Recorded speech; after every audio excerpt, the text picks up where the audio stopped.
Saddam Hussein نے اپنی قوم کے لوگوں سے کہا کہ جب تک میں جاگ رہا ہوں آپ لوگ چین کی نیند سو سکتے ہو، لیکن جس دن میں چلا گیا آپ لوگ سکون کی نیند نہیں سو پاؤ گے۔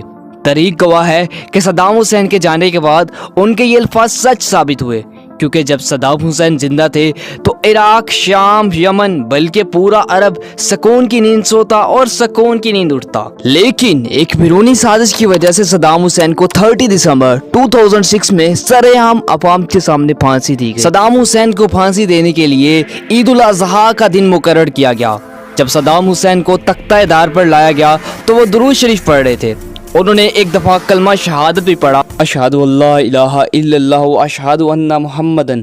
ابھی وہ رسول اللہ ہی نہ کہہ پائے تھے کہ ان کے پیروں سے تختہ کھینچ لیا گیا۔ آج دہائیوں تک حکومت کرنے والے کا خاتمہ ہوا اور ایک شخص اگلے جہاں میں چلا گیا جس نے 2 ملکوں پر حملے کیے اور اپنے ملک میں طاقت کا بے دریغ استعمال کیا، عالمی طاقتوں کی آنکھوں میں آنکھیں ڈالی، لیکن سپر پاور جو صدام حسین کو اقتدار میں لے کر آئی اس نے ہی صدام حسین کی حکومت کا تختہ الٹ دیا۔ یہ سٹوری ہے صدام حسین کی، جو 28 اپریل 1937 کو ایک غریب گھرانے میں عراق کے ایک گاؤں ٹکریٹ میں پیدا ہوئے۔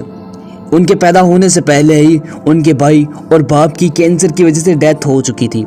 باپ کا سایہ سر پہ نہ ہونے کی وجہ سے اور غریبی کی وجہ سے صدام حسین 10 سال کی عمر میں گھر سے بھاگے اور اپنے انکل خیر اللہ طلفہ کے پاس بغداد میں پہنچے اور وہیں پہ تعلیم حاصل کی۔ 20 سال کی عمر میں انہوں نے اپنی پڑھائی چھوڑ کر ایک انقلابی پولیٹیکل باس پارٹی جوائن کر لی۔ یہ پارٹی اتنی چھوٹی تھی کہ اس کی کل ممبران کی تعداد صرف 300 تھی۔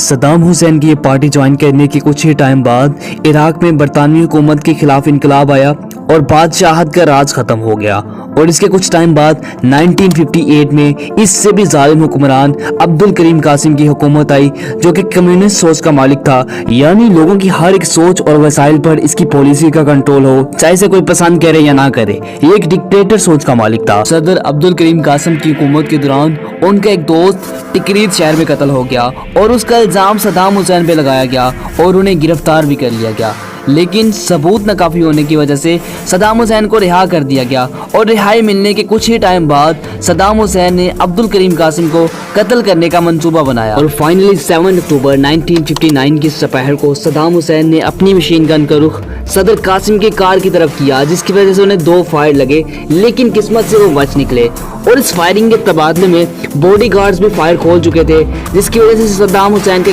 ساتھی مارا گیا اور صدام حسین کی ٹانگ پر گولی بھی لگی، جس کے بعد سے ملکی سرحدوں پر پابندیاں لگا دی گئیں اور جگہ جگہ پر چھاپے مارنے شروع کر دیے۔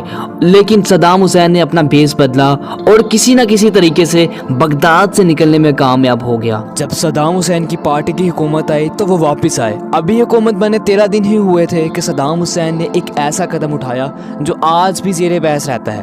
کہا جاتا ہے کہ عبدالرزاق اون نائف، جو اس وقت کے وزیر اعظم تھے، خطرہ تھا کہ وہ بغاوت میں کردار ادا کر سکتے ہیں، اس لیے صدام حسین نے انہیں جلا وطنی کے دوران ہی کسی بیرونی ملک میں قتل کروا دیا۔ اب صدام حسین عراق کے دوسرے طاقتور ترین شخص بن چکے تھے۔ صدر ایک بوڑھا شخص تھا، لیکن پارٹی کے تمام تر معاملات ایک پردے کے پیچھے صدام حسین ہی چلاتے تھے۔ وہ عراقی فوج میں جنرل کا عہدہ بھی پا چکے تھے، طاقت پر اپنی گریپ مضبوط کر چکے تھے۔ فائنلی 16 جولائی 1979 میں صدام حسین نے صدر کو استعفیٰ دینے پر مجبور کر دیا اور خود ملک کے صدر بن گئے۔ اب وہ عراق کے صدر تھے اور فوج کے سپریم کمانڈر بھی۔ صدر بنتے ہی انہوں نے اپنی پارٹی سے غداروں کو صاف کرنے کا فیصلہ کیا۔ 16 جولائی کو وہ صدر بنے، ٹھیک 6 دن بعد یعنی 22 جولائی کو انہوں نے باز پارٹی کے رہنماؤں کا ایک اجلاس بلوایا۔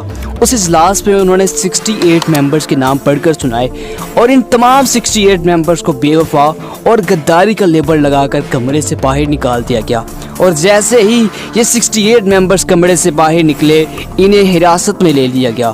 بعد میں انہیں سزائے موت سنائی گئی، لیکن سزائے موت سے پہلے ہی انہیں ایک فائرنگ سکواڈ کے ذریعے قتل کروا دیا گیا۔ ادھر صدام حسین نے اپنا اقتدار سنبھالا ہی تھا تو ادھر ایران میں امام خمینی بھی اپنی حکومت قائم کر چکے تھے۔ دونوں کی پرانی دشمنی تھی، چنانچہ 1980 میں دونوں ملکوں کے درمیان جنگ شروع ہو جاتی ہے، اور یہ جنگ تقریباً 8 سال تک جاری رہتی ہے۔ ان 8 سالوں میں دونوں ملکوں کے تقریباً 16 سے 17 لاکھ تک شہری اور آرمی مارے جاتے ہیں۔